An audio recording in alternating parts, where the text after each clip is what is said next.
you to serve the Lord with the abilities and talents that God has given to us. The strength of the church depends upon the strength of our prayers. Welcome to ACC! Kautaang loob at pag-ibig ang kailangan sa serbisyo sa Panginoon. In ACC, we are family. Amen. Halina't sumayaw sa awiting ito. Ang Diyos ay purihin ng lahat ng mundo. Pumindak sa papuring alay sa Diyos. Sumalok sa presensya niyang lubos. Kami nagagalak na makasama ka. Sabay-sabay aawit ng papuri sa Kanya. Lumundag, tumalon o umabot ng taon. Hindi ka malulugi ka habang panahon. So everybody just clap your hands. We'll unite one love in this great land. From Pinas to Dubai. Don't be shy cause God gave us joy and that's never a lie. Groove to the music, feel the rhythm. Let's worship our God, whatever you're doing. Live away all the hurts and pain, cause here in AC we sing with one voice, we call for one Lord, we shout with pride, for you are worthy. Feel like a family, with trust and unity. You are welcome in this community. We sing with one voice, we call for one Lord, we shout with pride, for you are worthy. Feel like a family, humility, you are welcome in this community. Hallelujah, hallelujah, hallelujah, hallelujah, hallelujah, hallelujah, hallelujah, hallelujah, hallelujah, hallelujah, hallelujah, hallelujah, hallelujah.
Good morning, brothers and sisters. Welcome to our ACC Sharjah online worship service. Thank you for your time to be with us to worship our dear Lord. Before we start, let me share with you our verse for today in Luke 10 verse 27. It says here, Jesus issues the command to love the Lord your God with all your heart and with all your soul and with all your mind. But how can we love someone with whom we never speak? It is only through prayer that one can move from knowing about God to knowing God. Nearly everyone reaches a moment when the only thing he or she can think to do is pray. Tragedy, uncertainty, unrest, fear, insecurity, and trouble can bring even the most self-assured person to their knees. But why is it that the urge to pray only seems to come when things get tough? When life is going well and everything seems to be right on track, we think ourselves to be fully capable of handling it all. Many people only recognize their need for God when things begin to fall apart. Prayer requires us to admit that perhaps we don't quite know it all. prayer is not a transfer of information, but rather an act of humility. According to Scripture, God is all-knowing and completely wise, which means He understands everything about a situation and sees the best path through it, which we can see in Psalms 147 verse 5. While our days are filled with expectations and demands, God is waiting for the moment when we say, I don't know, but I know who does. Ultimately, Jesus demonstrates through his own life that prayer provides an avenue to the Father. Throughout the New Testament, we're told that Jesus often withdrew to lonely places and prayed, which we can find in Luke 15:16. He was actively carving out time alone to meet with the Father in prayer. If you have never really prayed, I urge you to give it a try. Try opening our heart, humble ourselves before the Lord. In Proverbs 15:8 and in Psalms 149:4 says that our prayers will be met with God's delight. The act of prayer leads to the peace, patience, and perseverance that we all so desperately need in this time. So join us for today's worship, and let's start by prayer. Heavenly Father, we ask for your anointing. We ask for your mercy, O Father, and your grace, Lord. We ask for your forgiveness, Lord, that you be with us in today's service. We ask for your guidance all throughout until we finish our online service. I ask, Lord, for your anointing to our pastor, Lord, to lead us and to deliver us your message for today. And for us who will listen to this message, I pray, Lord, that you will touch our heart, Lord, and to have the boldness to follow your will into our life. I rebuke all the works of the enemy, Lord. I pray, Lord, for the internet connection, Lord, that it will be smooth, Lord, until we finish this service. We ask, Lord, for all your grace and mercy into our life, and thank you, Lord, for all the blessings that we are receiving, O Father. I ask, Lord, for all the people who will watch with us today, Father. I pray, Lord, that they will receive the message that you want to let them understand on what situation they are in. I pray, Lord, that they will have the heart to humble themselves, O Father, to follow your will into their life. We thank you, O Father, for being with us, O Father, for every time that we need you, and for always be with us, even though, O Father, that sometimes we neglect, sometimes we have the weakness, O Father. I ask, Lord, for your mercy, O Father, in everything that we do. Thank you, Father, for this day. We ask this, Lord, in the mighty name of Jesus. Amen. Let's continue to praise our dear Lord through songs and praises, to be led by Sister Milen and our worship team.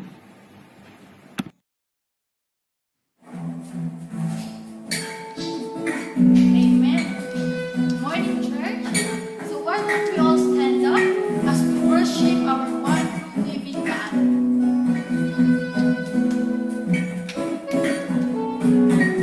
I'm breathing my sorrow.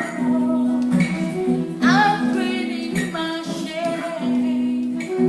I'm laying them down.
become shadows in the light of you. I worship you. I worship you. The reason I live is to worship you. I worship you. I worship you. The reason I live is to worship you.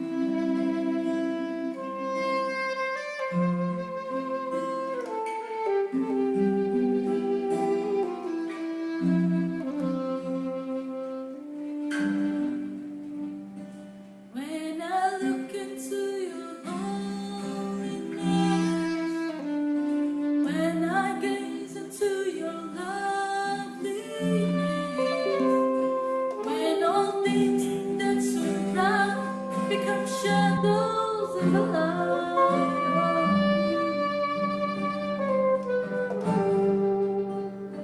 When I found the joy of reaching your heart, when my will becomes enthroned in your love, when all things that surround become shadows in the light of you,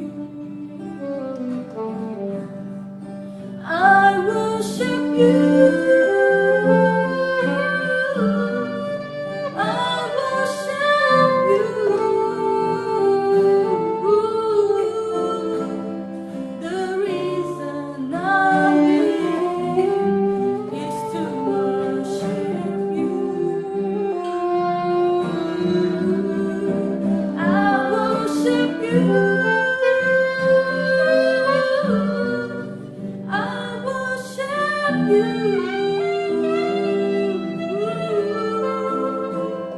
The reason I live is to worship you.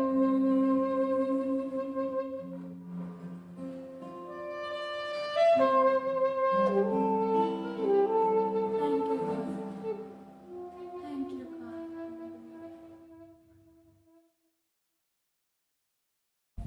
Brothers and sisters, let us come together in the presence of God and let us pray. Our gracious and merciful God, we humbly bow down ourselves, asking for your forgiveness. Make us worthy, O God, to come into your presence. Lord, you are our Jehovah Rapha, who heals us, Jehovah Jireh, who provide our needs. We know, God, that you are in control of everything, and you know every need of your people. Today, Lord, we are praying for those who are sick and infected with the virus. Be there, Jehovah Rapha, who heals them, that they may regain their strength and health. Use the medication that they are taking for their complete healing, and we entrust to your tender care those who are ill and in pain, knowing that whenever danger threatens, your everlasting arms are there to hold them safe. Be with the leaders of all the nations. Give them the foresight according to your will, O God, and to act with charity and true concern for the well-being of the people. Give the leaders your grace and courage to make sound decisions that align with your will for every nation. Gracious God, we also pray to all nurses, doctors, all the medical practitioners, all the frontliners and first responders who commit themselves to caring for the sick. Let your hands be their hands, that every time they touch those who are sick, it will bring healing, comfort, and safety to those who are ill and in pain. Strengthen them and protect them every day of their lives and also to their families. We also pray to those who are searching for a cure. Let your knowledge and wisdom be upon them. Inspire and strengthen the research doctors developing better tests to diagnose the virus create vaccines to prevent it, and identify protocols to eliminate the disease's spread. Lord, help us leave our financial worries in your hands. Guide us in your peace so that we can hear your wisdom in these difficult times. Give us patience and tolerance to calm our spirit, knowing that you have everything under control and that you are our Jehovah Jireh. God, be with our families, relatives, friends, and all the people around us. Let your holy and precious blood protect them.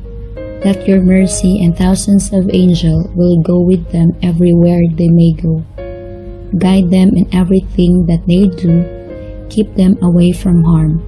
Help them find rest in your shadow as they live in the spiritual shelter you provided for them. Let them know that the only safe place is in Jesus. Lord, your name is greater than any natural disaster.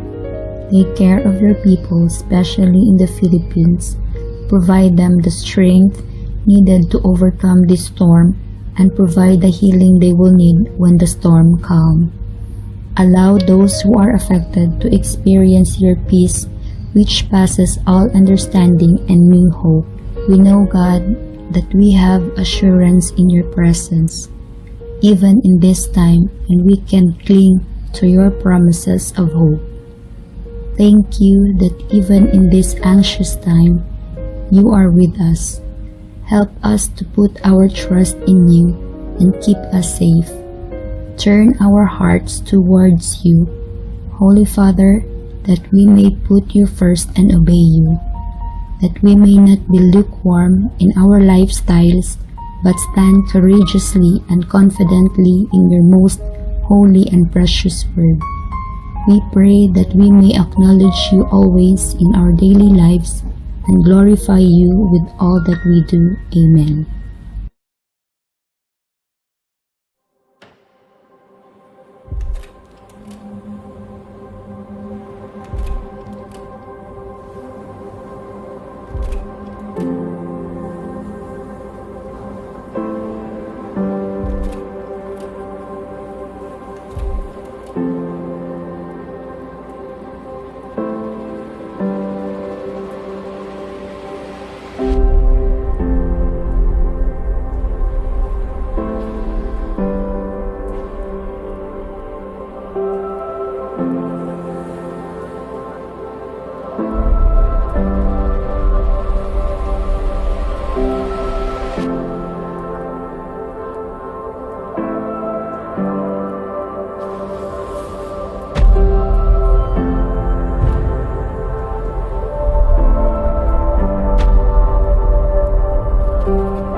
sisters, good morning and welcome to our online worship. And might the Lord bless us once again as we gather today. Let us pray. O Lord God, our Creator, our mighty God, our Deliverer, we come before you today to give you once again an honor and praise. You are worthy of praise, of our praises, Lord, and you are the source of all that is good. You, O Lord, are the source of all our blessing. So that's why we are here to thank you for every gift that we have been given, Lord. We thank you for the opportunity to come and gather together this day. And we ask for your hand of blessing on this meeting. And we ask that you would guide and direct our meeting so that it is full of wisdom, productivity, and respect for one another. Thank you, Lord, for your help and helping us to accomplish our work and our goals this day. In the mighty name of Jesus we pray. Amen. Maybe some of you will get surprised dahil nagpahaba po ako ng balbas since some commentator says that nowadays because of this pandemic, we were now living in a new normal na dahil itong pandemic na ito, we don't know when will gonna be end. So therefore, maybe this coronavirus will become part of the life of the human being. So therefore, dahil meron tayong new normal, kaya I decided to have a new looks with my beard and mustache. So our verse for today, I will read it from beginning from verse 14. Mark chapter 1 verse 14 to 15. Jesus begins his Galilean ministry. Now, after John was put in prison, Jesus came to Galilee, preaching the gospel of the kingdom of God, and saying, the time is fulfilled, and the kingdom of God is at hand. Repent and believe in the gospel. So most of the time, or nowadays, most of our days searching to find the meaning, or this day, we consume most of our days searching or finding the meaning of things. It is highly unlikely that many of us have gone through this entire week thinking what it's all about. That, for example, today, as I have said, that we have now new normal. So what is it all about? Ano bang ibig sabihin nito? Saan ba ito pinatutungkol? But no matter what your age, no matter what your country, you are always concerned about the meaning of what is happening and keep on saying what's all about. What's it all about? To ensure that we must always be updated in the news and what was happening around us. Well, in fact, even though sometimes things are not necessary, we tend to find some answer to that question, what's it all about?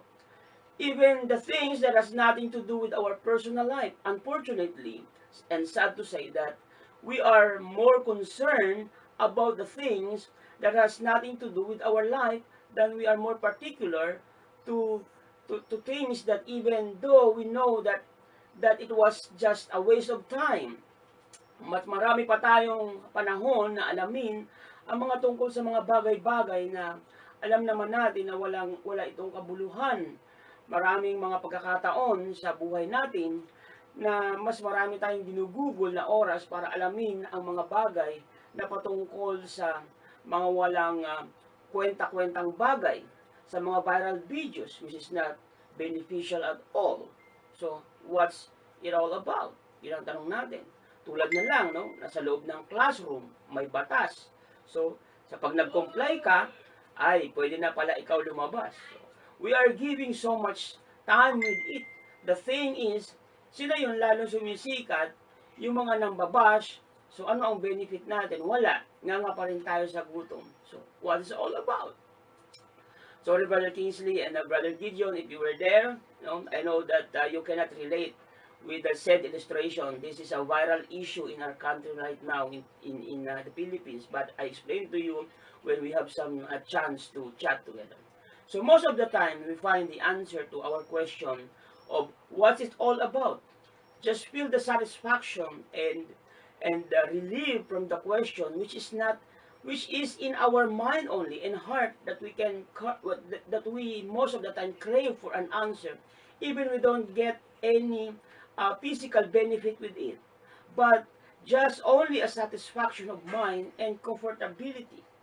And if we tend to spend time to this rubbish issue, to the things that has nothing to do with our life, so much more that we suppose to care for the things that we are involved to.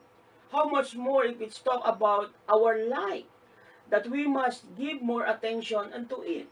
These are the things na dapat natin, may mga bagay sa buhay natin na mas kinakailangan natin bigyan ng pagpapahalaga at bigyan ng panahon at tamang oras sa buhay na ito. At hindi lang yung mga bagay na alam natin hindi naman natin kapupulutan ng aral. Kung meron mga bagay tayong dapat na nating pagbuhusan ng mga panahon, ay yung patungkol sa mga bagay na may kinalaman sa buhay mo at sa buhay ko, yung merong totoong kabuluhan.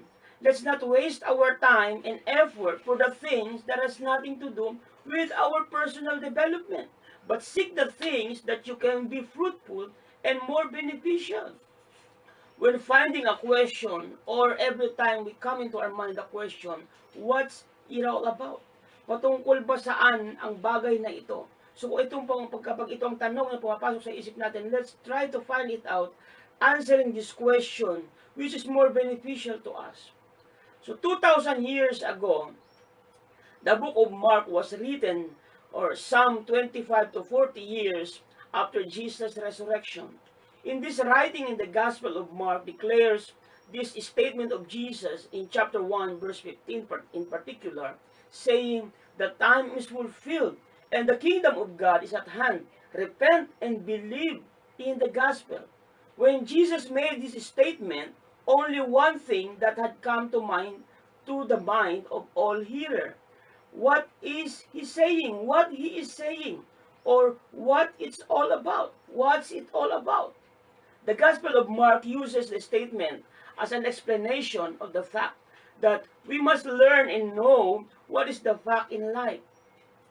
Of that, when Jesus was in the Galilee preaching about the gospel of God, the kingdom of God, and about repentance and believers, what's it all about? How can we relate to these things has to do with our life, and what all does those things has to do with our life? I am afraid that we are more than excited to discuss about the franchise rather than to Christ. We are more attentive to hear about the renewal of franchise than renewal of our relationship with Christ. We even annoyed when we heard the word gospel of God, the kingdom of God, repentance of God, or the believing God, that we just assume both we and everyone else knows that what those words all about. Yet, when someone asks us to explain the meaning of this, or the praise, the gospel of God, or the kingdom of God, we likely find ourselves struggling to explain our assumption. I am pleading you right now this morning, and I'm asking you to please, at least at this point of time, let's focus ourselves to this lesson. Let's set aside the things has nothing to do with our life and allow our mind to answer the question that what's all about, in particular of the Word of God, or the kingdom of God, or the salvation of God. While Mark's quote of Jesus' statement, we have made sense to the original readers to this document, it does not make a whole lot of sense to us. Just give me some time to share the Word of God to you, and I will assure you, we will not wasting our time to listen today. First, let's consider it contains some very curious instruction. The word repent from what? What's it all about? Also, the phrase believe or put your trust in. In what? Or in where? Or and why we believe. It is also includes a very curious motivation. The kingdom of God is at hand. And that is good news.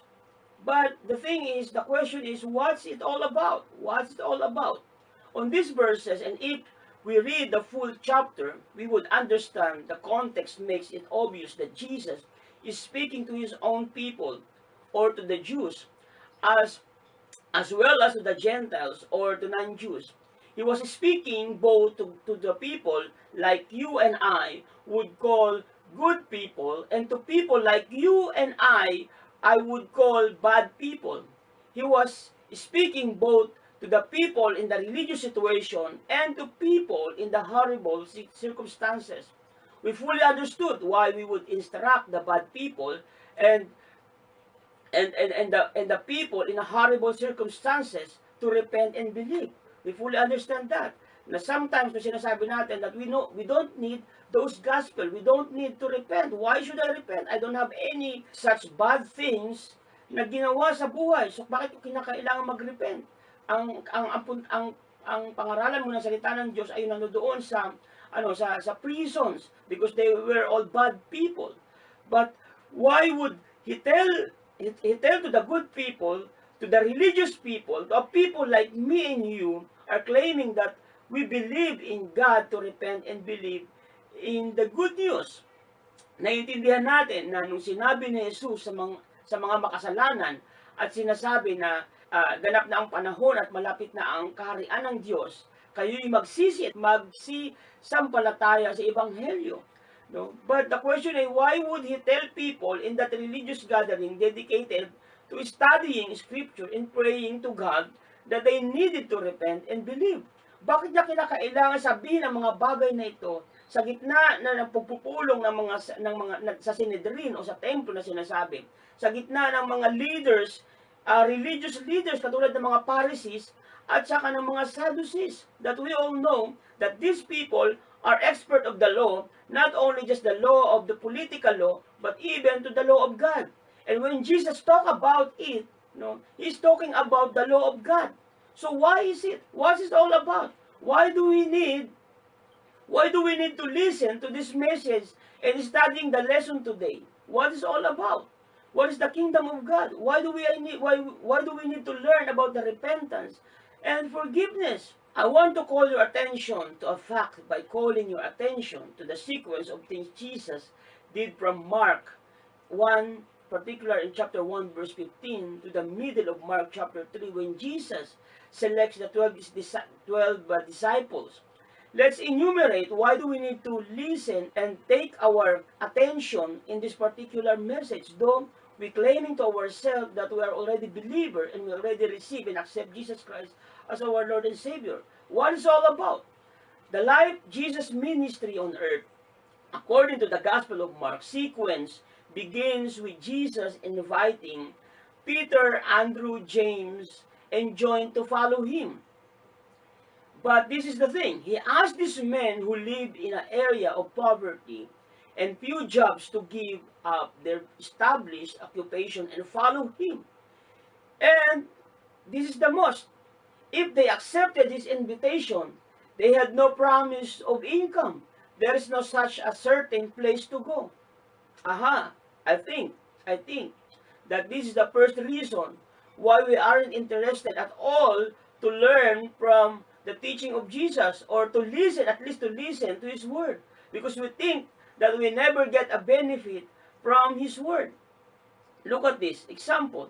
Every time, sometimes, if we ask someone to come with us, to join with us in our service and to listen to the word of God, the first reply or response that we can get from them, ang sasabihin nila, mapapakinabangan ba yan? Mapagkakitaan ba yan? Did we ever get a benefit from it while listening to the word of God? Look at this. This is the first and foremost that the response of the people.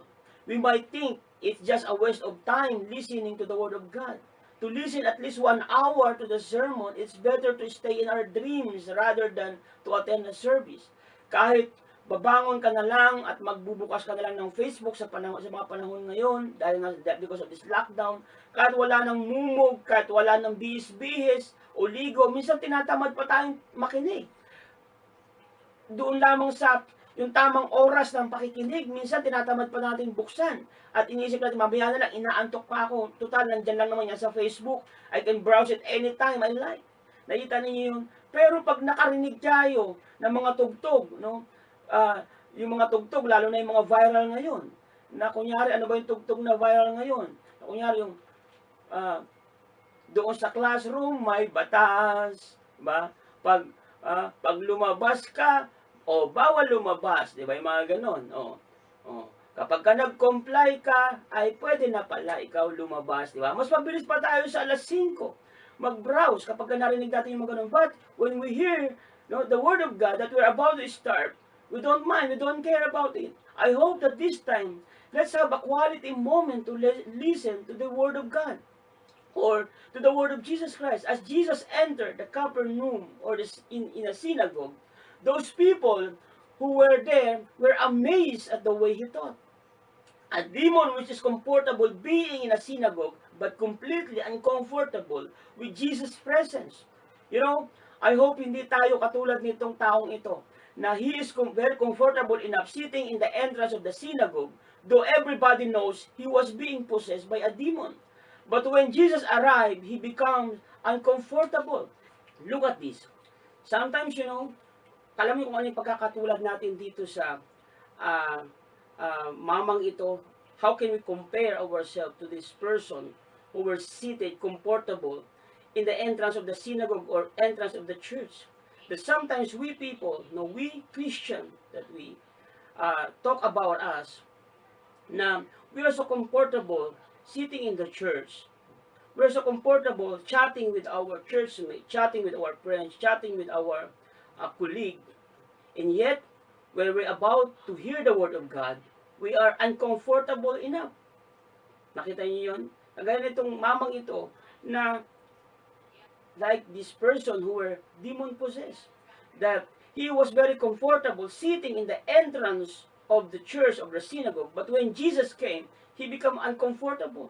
So I hope that we are not alike with this person, that we are comfortable enough doing our activities to church, doing something, which is not wrong, but when it comes to the real essence of our serving to God, we are become uncomfortable. So, ito po yung dapat na makita natin, and we must search for ourselves. This is what I am saying. So the crowd was surprised when Jesus cast the demon out of the possessed man. The possessed man who was sitting in the temple entrance church or the church entrance for a long time. How about you? How long have you been going to church, or have you been attending in the church in your entire life? What is all about? Kagaya nitong inaalihan nito ng masamang espiritu. He was comfortable sitting on in the entrance of the church or entrance of the temple while he knows that he was possessed by the evil spirit. You see that we cannot assure that everybody who was sitting inside the church or listening to the Word of God is truly truly believer o talagang nakikinig sa salita ng Panginoon, because in this particular verse na merong inaalihan ng masamang espiritu na nandoon, and he was comfortable sitting of it. Diba? Nakita niyo yan? So I hope and pray na wala sa atin ngayon that you are comfortable listening to the Word of God, and yet, actually ay inaalihan ng masamang espiritu. So then, the scripture also told of Peter's mother-in-law who was sick with a fever. Jesus instantly healed her.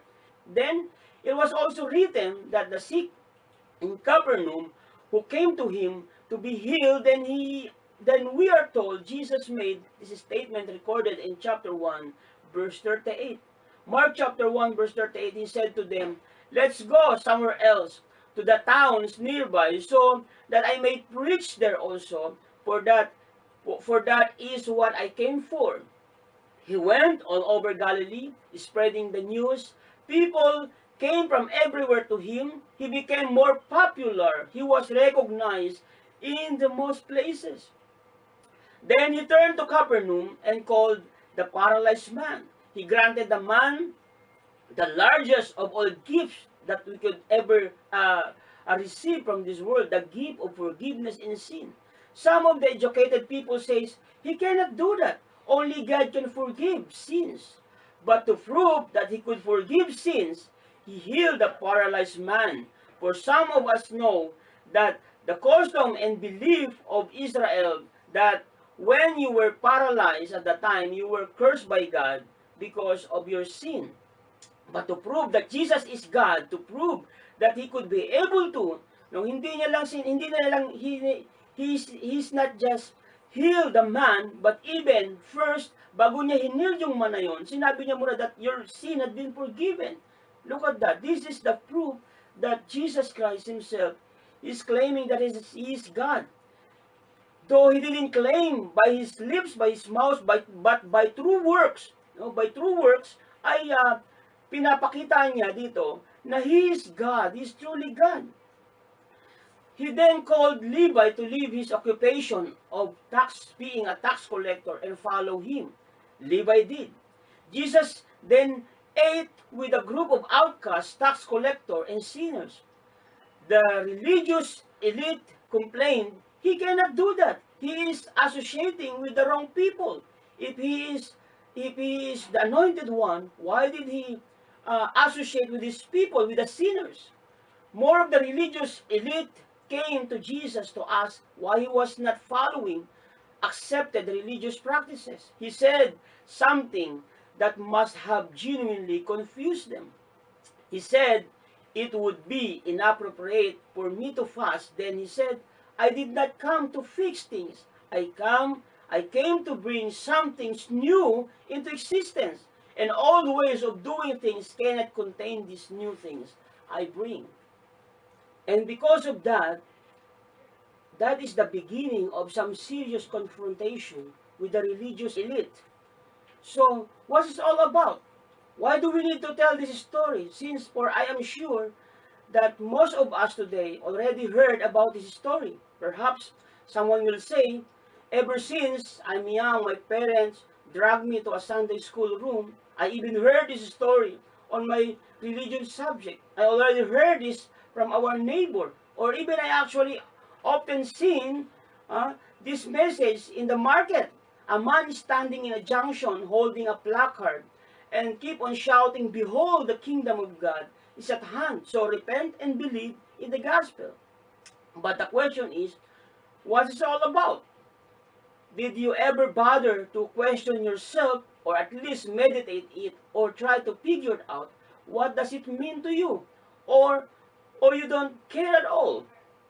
Do you ever seen any connection between all those things to your everyday living? And that's why we are here today.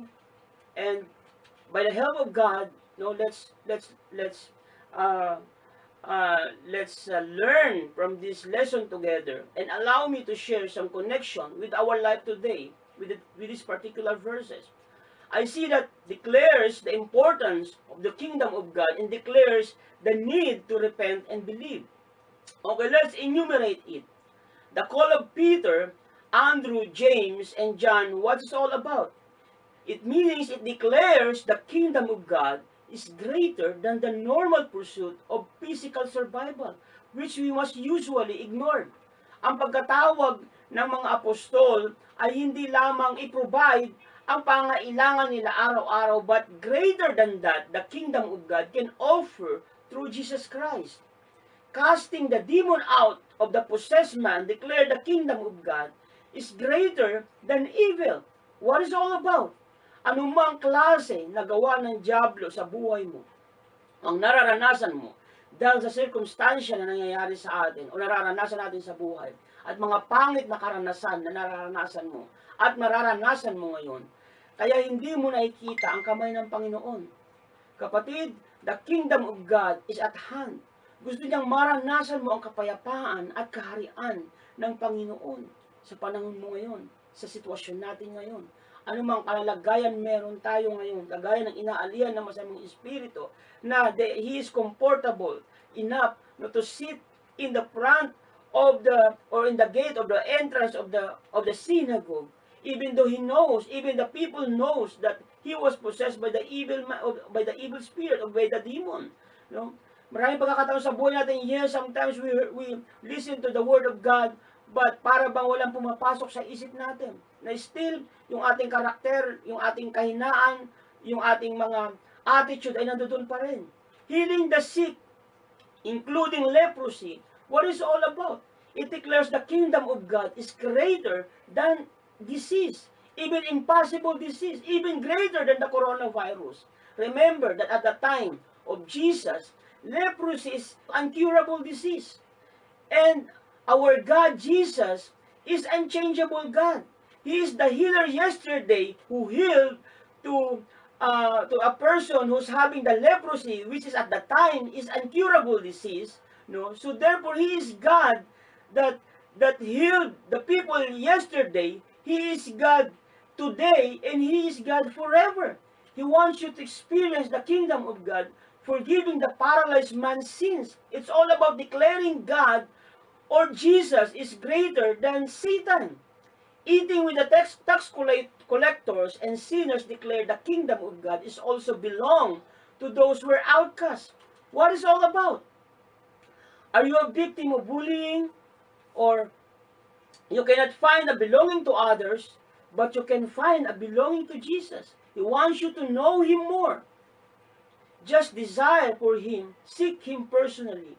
Don't waste your time to find out how you could revenge to those people who always bullied you. But find peace in the kingdom of God. This is the kingdom of God offers to us today. Not fasting declare the kingdom of God is greater than traditional religious practices or religious forms. Because Jesus at the time, they have the regular fasting as well. But at the time, Jesus didn't fast. And this expert of the law, confront Him. Why you didn't fast? And Jesus answered them. Not fasting declare the kingdom of God. Because the kingdom of God that He brought to earth is greater than the traditional religious practices or religious forms. What's it all about? It talks about the kingdom of God is more than the daily routine or activities going to worship service, but after the service, the same doubt, the same fear, the same worry and anxiety that cries out from our innermost. The same attitude, the same character, the same carnal and sinful desire that always overpower us, overpower you. And after posting, that sometimes we see people that after posting, thanking God and praising God for the blessing that they received, that God has given to them. Then after that, in just a moment, wala pang 10 minutes o 1 minute pa lang, nakikita mo, following on his post doon sa giving thanks to God, anong kasunod? Minsan, they are cursing people. They are saying bad words from their post. Katatapos lang nun na mag-post ng mga praises to God. Nagmumura na sa post pagkakatapos lang nun. Diba? Nakikita natin that na sunod mong i-post na makikita mo, may emoticon ka na umuusok ang ilong, di ba? Dahil nagalit ka, dahil you were carried away dahil meron kang tao na kinaiinisan, bigla mong naalala, pagkatapos mo palang mag-post ng praise the Lord, hallelujah. So, what is it all about? But the kingdom of God offers you and me the real joy, the real peace, the real forgiveness. The kingdom of God offers the genuine and true worship to the King of Kings. It offers the true meaning of being a Christian. It defines the real joy. Not just the joy if you were with other believers or with your companion or with your friend. If you were in the party or any activity.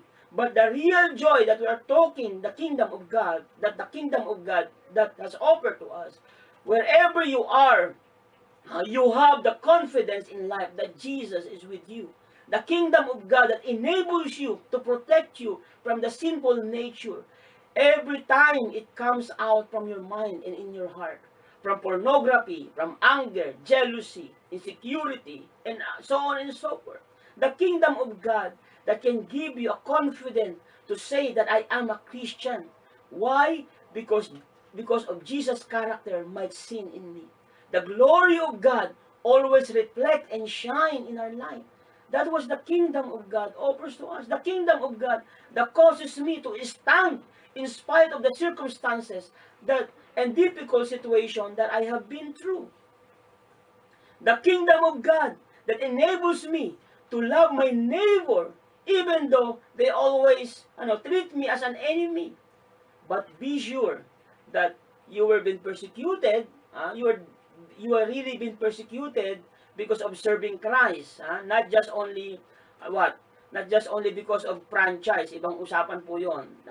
The Bible tells about us that we are persecuted, we are blessed if we are persecuted because of Christ, but not because of franchise. Okay, so narinig ko lang po yan sa isang commentator. So this is how relevant to us in our life right now. What is it all about? First and foremost, of course, it's all about God. It's all about Him. It's all about Jesus, who is God, who introduces the kingdom of God and what is alike. So ito yung gustong maranasan ng Panginoon sa atin. Why He offers that, why He says that, repent, for the time is fulfilled, and the kingdom of God is at hand. So therefore, repent and believe in the gospel. This is what Jesus Christ meant to say. That believe on the gospel. Believe that He brought us, yung kingdom of God. The kingdom of God He offers to us. Na minsan hindi natin pinapansin at madalas na hindi natin pinapansin. So that we might taste what kingdom of God and what does it look like. So that we might experience the glimpse of the kingdom of God. Though it is yet full, it is not the complete kingdom of God, but at just a glimpse, so that we might get excited being there. Alam mo yon, yung kingdom of God na ino-offer niya dito sa mundo, actually, that is just only a glimpse. Ayan ay patikim lamang ng totoong kingdom kapag nandoon na tayo sa piling niya. Yung totoong kingdom, sinasabi ng Panginoon, I'm offering you the kingdom of God, but even though na nandito ka pa sa lupa, you can taste it. What does the kingdom of God looks like or tasted? Sa pamagitan ng meron kang kapayapaan in spite of the circumstances. Ito yung mga karanasan, ito yung mga damdamin, ito yung mga desire, ito yung mga feeling na nararanasan natin kapag tayo nasa presensya ng Panginoon. Kapag tayo ay nasa kingdom ng Panginoon that He offers us, kapag tayo ay nasa piling ng Panginoon, yung nararanasan natin na kagalakan, kapag nagpupuri tayo, yung nararanasan natin na hindi natin maipaliwanag na kapayapaan sa buhay natin, that unexplainable peace into our mind or into our heart, that we are experiencing today, that is just a glimpse of a real kingdom of God. Greater than that we could experience. Yet, of course, hindi pa yan fulfilled, hindi pa yan full. It is not full enough, but He wants you to experience that. And that's the reason why, yung patikim na yan ay pinapatikim sa atin ng Panginoon so that we get excited, na maranasan ito ng completely. But the problem was, we are most of the time caught up with the kingdom of this world rather than we desire the kingdom of God. We often choose having the kingdom of this world and the content of this corruptible kingdom. That the kingdom and content of God, or than the kingdom and the content of God. That's why we are more aware and more concerned to answer our question, what's it all about, with this world rather than what's all about the kingdom of God, what's all about the salvation, what's all about the forgiveness, what's all about the believing and trusting. We are more concerned to find out what's all about the content of this world rather than to give time what's all about the content of the kingdom of God. Mas gusto nating malaman kung ano yung mga bagay-bagay dito sa mundo. Mas marami tayong panahon na kung alamin kung ano yung mga bagay-bagay dito sa mundo. Which is not wrong, since God put us here in the earth. So therefore, may pakialam tayo, yes. But the thing is, we often forget that there is a greater kingdom than this kingdom of this world, which is the kingdom of God. We are more interested in what's all about to come rich in this world than to what it's all about to become rich in the kingdom of God. Again, as I always say, it is not wrong to desire to become rich in this world as long as we ensure that was the real content of your heart. That's what matter most. Kung ano ba talaga yung totoong laman ng puso mo o yung desire mo, bakit mo gustong yumaman? Diba? Bakit mo gustong malaman kung paano yumaman dito sa mundong ito? What is the real desire of your heart? Yun yung gustong baguhin ng Panginoon. Hindi yung kondisyon natin, sitwasyon natin sa buhay, but the content of our heart. No, our heart was, that's what matter most. Kung ano ang totoong laman ng puso natin, yun ang mahalaga sa lahat. It must be filled with the Word of God that lead us to the kingdom of God. As the Bible says, from the abundance of your heart, the mouth speaketh. What is it all about? What does it mean? What does it say? Kung ano ang laman ng puso mo, ayun yung mapa kung saan ka pupunta. Whatever the content of your heart, no, that is the map where you're supposed to go. Nakikita niyo yun? So therefore, kung basura ang laman yan, kung basura ang laman ng puso mo, wala kang ibang patutunguhan, kundi basurahan. Yun ang sinasabi natin. Pero kung ang laman yan ay Word of God, surely you are heading into the kingdom of God. And the other one is, it's all about you and me. Jesus wants you and me to be with Him in His kingdom. That's the very reason why He allows us to taste it. What was the kingdom of God look like? For us, to long for it and not to be distracted by the offer of this world. But first, you must trust in Him. You must believe in Him to be in His presence at the very end. Again, what is it all about? I know Him. I already trust Him. I know Jesus. We are actually close. No? In fact, nasa ulunan ko pa nga siya kapag natutulog ako eh. We are close to each other. Nasa wallet ko pa nga siya pag may kailangan ako, hugutin ko lang siya. Then I will pray to Him. Ano si Lord? Credit card? Diba? Hugutin mo lang sa wallet kapag may kailangan ka. No, sometimes it's so funny. But the truth, we treat Him sometimes like a bank or Bombay na nagpapautang ng 5-6 pag malapit na ang bayaran. Diba? Naalala natin siya. Pero pag sagana ang buhay natin, wala tayong problema. Diyan ka muna sa isang sulok, Lord. Diyan ka muna sa isang tabi, sa isang kanto ng bahay. Diba? When we say that we trust God, we must trust Him. We must allow Him to take charge of our life. There are people who believe in God, most of us or all of us who are watching right now. I believe that we believe in Christ. We believe in God. Otherwise, you are not there. But trust Him is a different story. It's another story. All of us believe that Rodrigo Roa Duterte is the Philippines president today because he declared when the election happened. But not all Filipino trusted in him of what he can do. Kaya nga may mga opposition na tinatawag, may mga dilawan, iba na tinatawag. Now, let's go back to God. It is the same thing. It is not enough that you know Him. It is not enough that you believe. And to believe that there is God, you must trust Him with all of your life to experience Him. What is all about then?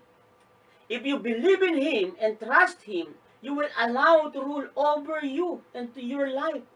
But how you must know what's all about? What's all about Him? Paano malalaman ang patungkol sa Kanya? Paano ka magkakaroon ng pagtitiwala sa Kanya? Diba? Marami tayong makakilalang tao, kaibigan natin, best friend natin, but actually we don't trust Him. Kagaya din sa Panginoon. Kilala natin ang Panginoon. We often say that we know God, but even though na sinasabi natin we believe in God, but through action, hindi natin na ipinapakita na may trust tayo sa Panginoon. By continuing seeking and searching His will towards your life. Otherwise, you will never know what is His will. So this is the first and foremost that we must do. We must find kung ano yung kalooban ng Panginoon sa atin so that we allow ourselves to totally offer unto Him and to totally depend on Him. And the understanding how we could rule into our life or to rule into our life. So we must understand kung paano siya mag-rule sa buhay natin. So this is the problem. The reason why, though we believe, though we often say that we believe in Him, we trust in Him, but we don't know how we could be able to offer our life or to give our life unto Him. No? I will leave you the question, no? to meditate and to ponder and to allow the Holy Spirit to speak to you right now. No? Because there is no one that could dictate you, which I believe. Na lahat tayo may kanya-kanya tayong isip, may kanya-kanya tayong tawag dito, prinsipyo sa buhay, principle in life. But the thing is, when you allow God to take charge of your life, when you allow God to overrule, to overpower your life, you will then experience His kingdom that is offered for you and for me. So this is the problem. Sometimes we don't give any chance God to our life to offer, His the kingdom of God that He offers us. Ito yung problema minsan na kaya natin hindi nararanasan ang mga bagay na ito because we are not allowing God to take charge of our life and overrule with our life. Kaya hayaan mo na ang Panginoon ay mangusap sa iyo ngayong umaga and allow the Holy Spirit to speak to you right now. Na kung gusto mong kumilos ang Panginoon, gusto mong maranasan ang presensya ng Panginoon, if you really want to enjoy the kingdom of God, allow Him to take charge of your life, to take rule of your life. But the very question is, would you let Him or would you allow Him to come into your life and to take charge of your life? So, I believe that God always talks to us individually in a very special manner. If you have given Him a chance to talk with you, talk to Him personally as if you are talking to your personal physical father. Because this is sometimes, hindi natin kailangan ng kung ano-ano mga bagay para kausapin ng Panginoon. He is alive. He is Spirit. He is true.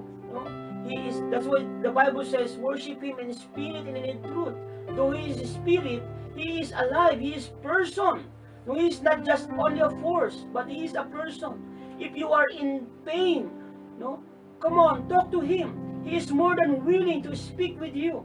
If you believe that He is alive, do not be hesitant to talk with Him today. He is listening to you. If you bear an unbearable situation in your life today, speak to Him. He is listening to you right now. He is listening to you today. He cares for you because He loves you. And He surely, He really, really loves you. And He wants you. And He wants us to live with Him in eternity.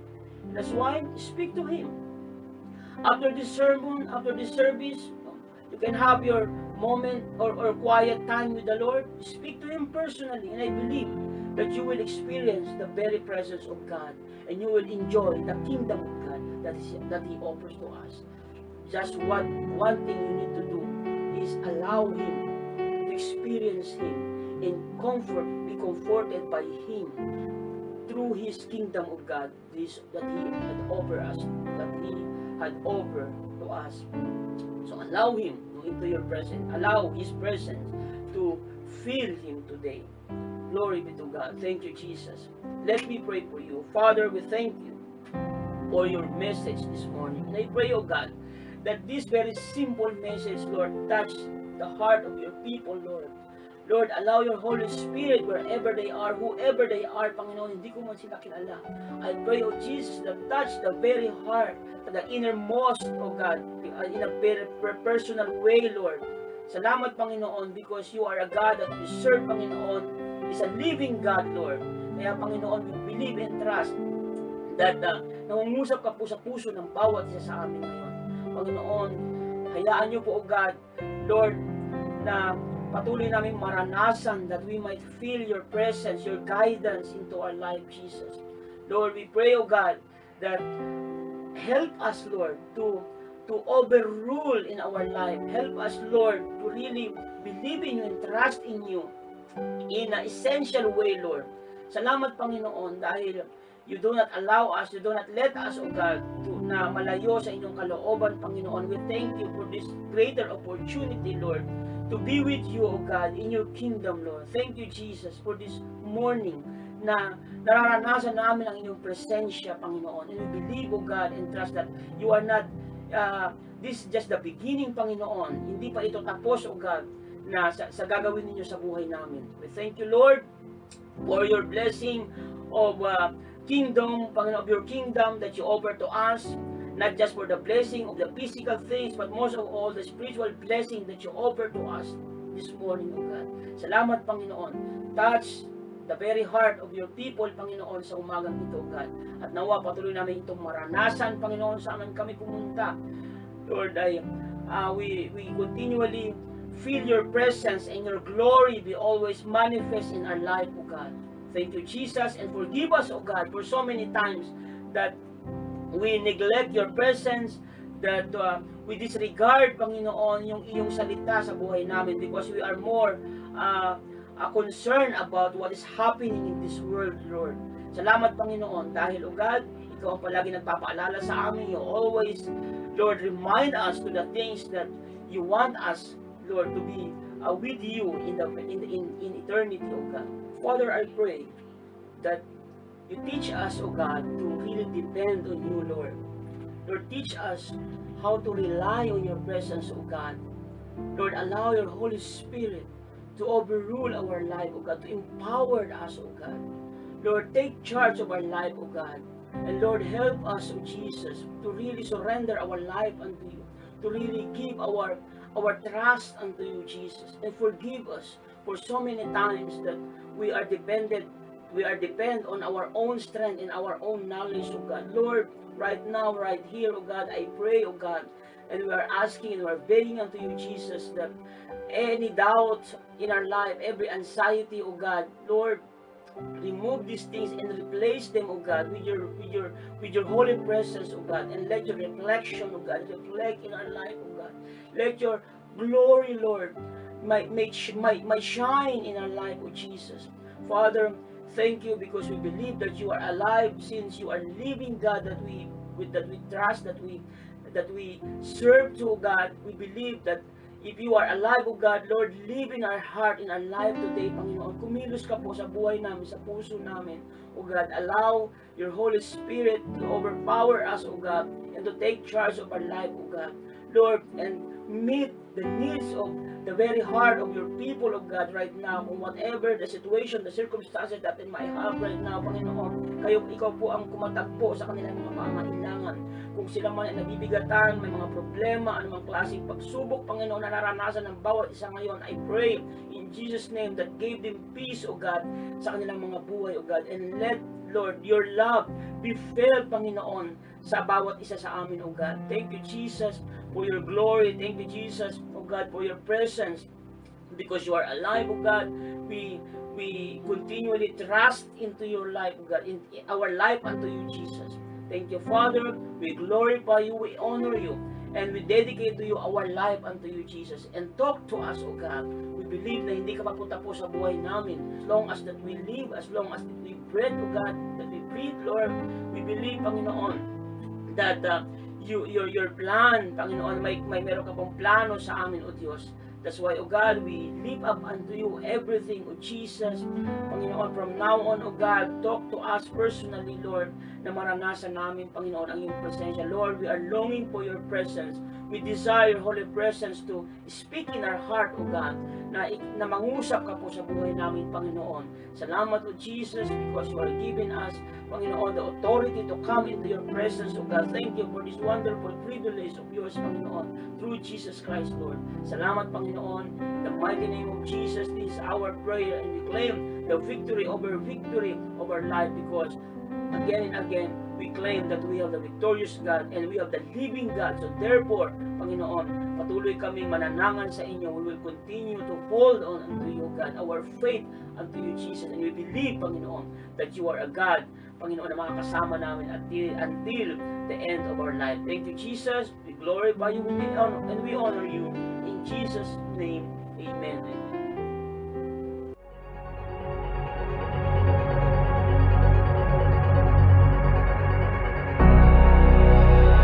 No other king could vanquish the war horse or silence the warrior's rage while riding the lowly back of a donkey. No other king could break the dominion of darkness, the tyranny of evil, with a reign of grace and a kingdom of peace. No other king could give his life for the redemption of rebels, his wealth to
servant, the one predicted through the prophets and prepared for through John the Baptist. He is the Father's Son, Savior of the world, and substitute for our sins. More loving, more holy, and more wonderfully terrifying than we ever thought possible. He is our Jesus, and there is no other king like him. He is our God, our glory, our victorious. There is no other king like him. There is no other king.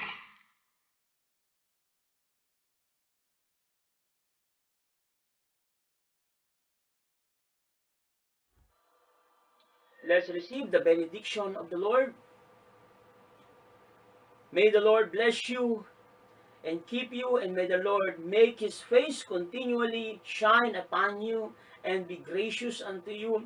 May the Lord lift up his countenance unto you and give you peace, hope, joy, and unwavering faith through Jesus Christ our Lord. Amen. Amen.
The abilities and talents that God has given to us.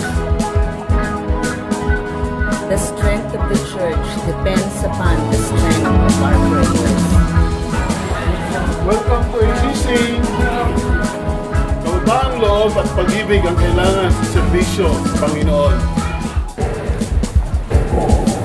In ACC, we are family. Amen. Halina't sumayaw sa awiting ito. Ang Diyos ay purihin ng lahat ng mundo. Umindak sa papuring alay sa Diyos. Sumalok sa presensya niya ang lubos. Kami nagagalak na makasama ka. Sabay-sabay aaw ng papuri sa Kanya. Lumundag, tumalon o umabot ng taon. Hindi ka malulugi kahit habang panahon. So everybody, just clap your hands. We'll unite one love in this great land from Pinas to Dubai. Don't be shy, cause God gave us joy and that's never a lie. Groove to the music,